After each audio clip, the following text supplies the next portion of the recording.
Salut à tous, on se retrouve aujourd'hui pour parler du FC Barcelone en ce mardi 7 février. On commence tout d'abord avec une annonce FAQ. N'hésitez pas à mettre des questions en commentaire, j'y répondrai très prochainement. Donc merci à vous. On continue cet épisode et hier, peut-être petite erreur de ma part. Donc les joueurs ont eu 2 jours de repos à cause de la victoire d'hier. Donc c'est Barça Time, donc un Twitter pourtant très bien renseigné. Ils avaient dit que si le Barça s'imposait en gros dimanche contre Séville, il y aurait eu 2 jours de repos. Donc hier et aujourd'hui, mais on a pu voir qu'hier il y avait bien des photos de l'entraînement du jour, donc voilà, en gros il y a eu entraînement, donc il y a eu peut-être une faute de leur part, donc voilà, petite erreur de ma part, bien sûr rectifiée. Donc voilà les photos de l'entraînement du jour avec Xavi, voilà quelques photos. On peut voir aussi Araujo, Gavi au lendemain, c'était hier, au lendemain bien sûr de la victoire contre l'équipe de Séville. C'était peut-être un entraînement récupération, on va dire, vu que le prochain match est seulement dimanche prochain, il n'y a pas de match là au milieu 2 semaines. Donc voilà toutes les photos de l'entraînement hier du côté de Barcelone pour préparer le match fin de semaine contre l'équipe de Villarreal. Hier, il y a eu un match du côté de la Liga. Bon, pas de conséquences, c'est le Rayo Vallecano qui s'est imposé. Et du coup, le Barça toujours en tête, bien sûr, après cette 20e journée avec tous les matchs qui ont été joués cette fois-ci. Donc le Barça toujours 8 points d'avance sur le Real Madrid. Et c'est vrai que le Barça a actuellement 53 points après 20 matchs, ce qui est quand même énorme. Et la saison dernière, les gars, après 20 matchs, le Barça déjà était 6e du championnat. Là, le Barça est premier. Donc déjà, on voit directement la différence. Et le Barça avait 32 points, alors que là, cette saison, il y en a 53. Donc 21 points de plus cette saison que la saison dernière, après le même nombre de matchs joués, 20 matchs. Voilà, jour et la nuit, bien sûr, cette saison et la saison dernière du côté du club. Les points d'écart avec les grosses équipes comme le Real Madrid, 8 points d'avance, la Real Sociedad 14 points, l'Atlético Madrid a 18 points de retard sur le Barça, Villarreal en a 22, la même chose pour le Betis Séville ou même Séville qui a pris 3-0 le tarif là il y a quelques jours. Donc ils ont 32 points de retard sur le Barça. Donc voilà, c'est comme souvent les gros concurrents, on va dire, du Barça, voilà, les équipes difficiles à manœuvrer dans le championnat de Liga. Pour l'instant, on peut voir le nombre de points d'écart, c'est totalement complètement fou, on peut dire. Donc leader de la Liga, j'ai dit, avec 8 points, 10 victoires en 10 matchs en 2023, 15 clean sheet en 20 matchs, meilleure défense d'Europe avec seulement 7 buts, 53 points sur 60 possibles. Le Barça fonce vers le titre, avec des stats comme ça. Le Barça peut que penser au titre et ce serait vraiment mérité. Bon après, voilà, il ne faut pas s'effondrer, il faut juste confirmer, voilà, continuer à faire ce qu'ils font depuis le début de la saison et ça passera bien sûr pour le Barça. Ils retrouveront aussi le championnat de Liga. Alors, en tant que vainqueur. Et le Barça actuellement c'est la meilleure équipe on va dire en Europe sur les 5 derniers matchs. Bon, ex aequo avec Naples parce qu'aussi du côté de l'Italie, Naples aussi a enchaîné 5 victoires. La même chose pour le FC Barcelone. Toujours avec le Barça, regardez le classement du nombre de pénaltys en Liga par équipe. Et bon là le Barça n'est pas super bien placé. Seulement un pénalty obtenu depuis le début de la saison. Un pénalty, on peut avoir 18e, alors que par exemple le grand rival, on sait, du Barça, c'est l'équipe du Real Madrid, a obtenu comme 8 pénaltys depuis le début de la saison, alors que les Blaugrana seulement un péno obtenu. L'Atlético, eux, aucun pénalty obtenu, on va dire, pour les Colchoneros. Bref, Jordi Alba, Gavi et Rafinha sont parmi l'équipe type de la semaine, on va dire, en Liga. Donc voilà, Jordi Alba, buteur, passeur D, Gavi, buteur, gros match, et Rafinha, buteur, passeur D lors du match contre Séville. Donc les 3 Catalans figurent parmi les meilleurs joueurs de la 20e journée de Liga. Et on va parler de Rafinha qui a été élu en plus homme du match lors de ce Barça Séville. Donc il est en gros appliqué dans tous les buts. Donc déjà pré-assistance sur le premier but. Il a aussi fait une passe D et ce buteur. Donc voilà, gros match de la part de Rafinha. Et depuis la fin de la Coupe du Monde, l'équipe d'entraîneurs de Barcelone a travaillé avec Rafinha et a peaufiné certaines de ses compétences. L'équipe d'entraîneurs apprécie beaucoup l'attitude du Brésilien depuis le retour de la Coupe du Monde où il montre beaucoup plus de volonté qu'avant la Coupe du Monde. Quelques clés derrière le bon moment de Rafinha, cette bonne période actuellement peut-être, si c'est sa meilleure période depuis qu'il est arrivé au club l'été dernier. Donc les astuces de Deco, son agent, le soutien de son père, la visite de sa mère et de ses tantes à Barcelone, l'amélioration de la prise de décision et éviter les jeux avec un faible taux de réussite en gros. Donc voilà, il y a plein de choses. Déjà sa famille qui est venue lui rendre visite, comme on peut voir la visite de sa mère et de ses tantes. Voilà, ça a porté du bien, on va dire moralement tout ça. Et du coup ça se se ressent dans ses performances. Et concernant Deco, on peut voir les astuces de Deco. Donc Deco a insisté auprès de Rafinha pour ne pas prendre les critiques personnelles et accepter les commentaires négatifs dans le cadre du football. C'est que souvent il a été critiqué, on le sait, Rafinha en début de saison. Et en gros, Deco lui a dit, voilà, c'est le foot, c'est le jeu. Quand t'es pas bon, souvent tu te fais critiquer. Donc il faut passer au-dessus de ça. Donc Deco a dit à Rafinha, soit tu acceptes les critiques calmement, soit tu n'auras pas un bon avenir au Barça. Et voilà, peut-être il s'est remis en question Rafinha et ça se ressent, je l'ai dit, sur ses performances les week-ends. Et toujours avec Rafinha, donc il est quatrième meilleur buteur, on va dire, de la Liga en tant que joueur du Barça avec 4 buts. Il y a juste Dembélé, Pedri, les deux qui sont à 5 buts, et bien sûr Lewandowski, lui qu'on a marqué 14 depuis le début de la saison, début en championnat. Un communiqué officiel du club par rapport à Busquets. Vous savez, Busquets s'est blessé lors du match contre Séville avant-hier.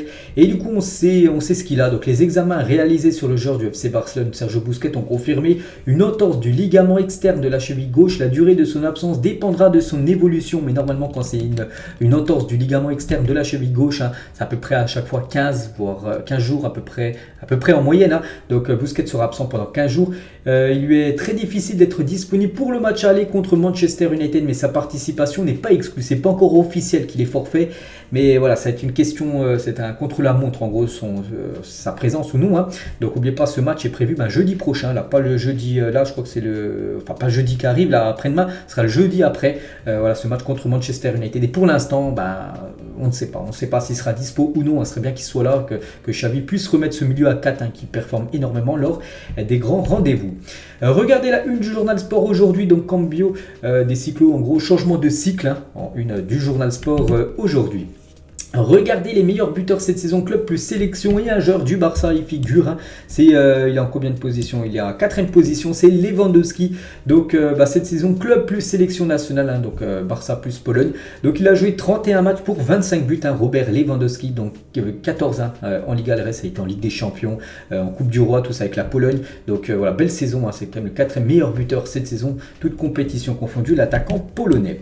Il y a une photo de sa femme, Anna Lewandowska. Elle est au Camp Nou, bien sûr, elle suit toujours les matchs de son mari quand il joue, bien sûr, du côté du Camp Nou. Une petite photo qui date d'avant-hier. Des nouvelles de Luis Suarez, ancien attaquant du FC Barcelone. Et Luis Suarez, maintenant, c'est l'attaquant de Grêmio et il fait les beaux jours du côté de cette équipe brésilienne. Donc il compte 7 buts et une passe D en 5 matchs avec Grêmio. Donc voilà, déjà au Barça, c'est un très grand buteur et c'est la même chose du côté du championnat brésilien. On va parler aussi d'un ancien joueur, Léo Messi. Regardez, la finale de la Coupe du Monde des clubs 2011 était légendaire parce qu'actuellement se dispute la Coupe du Monde des clubs où le Barça ne joue pas. C'est que ça fait longtemps. La dernière disputée, c'était en 2016. L'année d'après, le titre en 2015, bien sûr. La Coupe du Monde des clubs, c'est le vainqueur de la Ligue des Champions qui peut participer à cette compète. Mais en 2011, le Barça avait participé et en finale, ils avaient joué contre Santos, le Santos de Neymar. Et le Barça avait écrasé Santos 4-0 en finale avec un doublé de Messi, un but de Xavi, un but de Fabregas. Voilà une petite photo. Des 3. Donc maintenant, l'entraîneur, l'autre est une légende totale, Léo Messi. Et le sud du milieu, bien sûr, Neymar a évolué bien sûr du côté du Barça. Et on revient sur la saison 2014-2015 de Neymar au Barça. 51 matchs pour 39 buts et 10 passes décisives, toutes compétitions confondues pour Neymar du côté du club Blaugrana. Quand De Jong viendra à Manchester, la réponse de sa copine le 23 février prochain. Souvenez-vous, ça a été le gros feuilleton l'été dernier. Frankie De Jong du côté de Manchester United. Beaucoup de supporters de Manchester voulaient Frankie De Jong. Du coup, ça s'est pas fait. Heureusement, il est resté au club. Maintenant, il fait les beaux jours du côté du club. Et c'est vrai qu'il va aller du côté de Manchester, mais il ira le 23 février prochain pour cette rencontre, tout simplement. Ce match retour, on va dire, d'Europa League. Donc là, il sera bien présent à Manchester, mais avec l'équipe du Barça pour essayer d'aller battre et éliminer cette équipe des Red Devils en Europa League. Et toujours avec la copine de Frankie De Jong. Donc Frankie et sa copine planifient son mariage dans sa nouvelle maison à Barcelone. Donc voilà, ils vont se marier très prochainement. Ces deux-là, donc voilà, félicitations à eux deux. On va parler de Manchester City, a été accusé de nombreuses infractions aux règles financières et peut être pénalisé par une déduction de points. Je ne sais pas si vous avez vu un peu, donc là ça ne concerne pas le Barça, ça concerne une équipe de City qui a des problèmes parce qu'il pourrait prendre pas mal de points comme un peu la Juventus qui a pris moins 15 points. Donc ça pourrait être la même chose pour City là, vu que la première ligue est sur leur dos, on peut dire. Et nous on pense à un joueur, on pense à Bernardo Silva que le Barça voulait absolument l'été dernier. Et bien sûr, si City, par exemple, je ne sais pas, ils sont exclus de Première Ligue, sont exclus de Coupe d'Europe, ou par exemple, ils prennent des points au moins au classement, On pense pas mal de joueurs pourraient quitter le club, hein, et peut-être ça pourrait être le bon coup pour essayer de faire venir Bernardo Silva du côté du Barça. Donc on verra bien sûr ce qui sera décidé concernant l'équipe anglaise. Paulinho là, en Liga lors de la saison 2017-2018, hein, ce joueur, les gars, souvenez-vous, Paulinho, je crois qu'il était resté seulement un an, hein, du côté du Barça. Donc il avait joué 34 fois avec le Barça, 21 fois titulaire pour 57 minutes à peu près par match, hein, 9 buts et 2 passes D pour un joueur qui jouait, bon il était offensif, mais voilà, pas non plus numéro 9, hein, c'est des belles stats, hein, donc voilà les belles stats quand même de Paulinho à l'époque, hein, quand il avait évolué au club. Regardez ces trois joueurs, hein, Puyol, Piqué, Koemana, trois très grands défenseurs à l'époque du côté du Barça. Donc s'il faudrait faire un classement parmi le meilleur jusqu'au moins bon, il n'y a pas de moins bon, mais bon, on va dire le plus performant, hein. Donc je mettrais peut-être comme Carles Puyol en tête, hein, devant Koeman et peut-être Piqué en troisième position. Bon après voilà, il faut faire un choix et je mettrais voilà, ce choix-là pour ma part. On va parler de Busquets, hein, Busquets blessé, mais Busquets intéresse toujours cette équipe de Al Nasser en Arabie Saoudite. Al Nasser a offert à Busquets un contrat de 2 ans d'une valeur de 18 millions d'euros par saison en salaire, bien plus que ce qu'il touche actuellement au club, hein. Cependant, Busquets va entendre l'offre du Barça avant de prendre une décision finale parce qu'on sait que ça peut être aussi une option pour lui de continuer du côté du club ou peut-être aller en MLS, hein. On l'annonce aussi du côté de l'Inter Miami, le club de David Beckham, bref. Donc il attend déjà la proposition de prolongation du Barça qui va certainement arriver là dans les prochaines semaines, prochains jours, et après il prendra sa décision, hein. Donc on a hâte de savoir ce que va faire Busquets. Regardez la une du journal Mundo Deportivo aujourd'hui, champion. Donc en PNS, et on peut voir Alexia Putellas, les gars, qui a remporté ce prix Mundo Deportivo, voilà, ce journal que je cite quasiment tous les jours avec les unes, hein. Donc hier ils ont décerné pas mal de prix. Alexia Putellas, la meilleure joueuse de l'année dernière, hein, du côté de l'Espagne, en gros, du côté de la Liga, donc félicitations à elle. Donc il y avait Juan Laporta qui était présent lors de cette cérémonie aussi, Ronaldinho qui a reçu un prix, hein, je sais pas c'était quoi exactement le prix, donc voilà, félicitations à Ronaldinho, et Laporta sur Ronaldinho, donc il a dit: Ronaldinho, tu seras toujours la raison pour laquelle Barcelone a recommencé à sourire, hein, ancien joueur, hein, bien sûr Ronaldinho du côté du club, hein, toujours tiens avec Laporta, il a dit hier: nous nous débrouillons bien en Liga, si nous avons dit avant le début de la saison que nous allions atteindre la mi-saison avec 53 points et 8 points d'avance sur le second, hein, en gros, l'équipe du Real, nous aurions été très satisfaits, hein. C'est vrai que tout le monde aurait signé bien sûr pour avoir ça avant la saison, d'avoir autant de points et autant de points d'avance, hein, sur la seconde place, hein. Ronaldinho, tiens, hier, comme j'ai dit, qui était présent sur ce cérémonie Mundo Deportivo, donc il a parlé de Rafinha, un compatriote brésilien. Rafinha est un grand joueur, je le connais bien depuis qu'il est jeune, hein. Je suis sûr que les choses iront bien pour lui à Barcelone. Et il a également dit, hein, en parlant de Xavi qui est son ami, hein, son copain: ce n'est pas facile de gagner des titres, mais je peux le voir arriver. J'espère que Xavi entrera dans l'histoire à Barcelone. Il est déjà dans l'histoire totale, bien sûr, un Xavi du côté du club Blaugrana.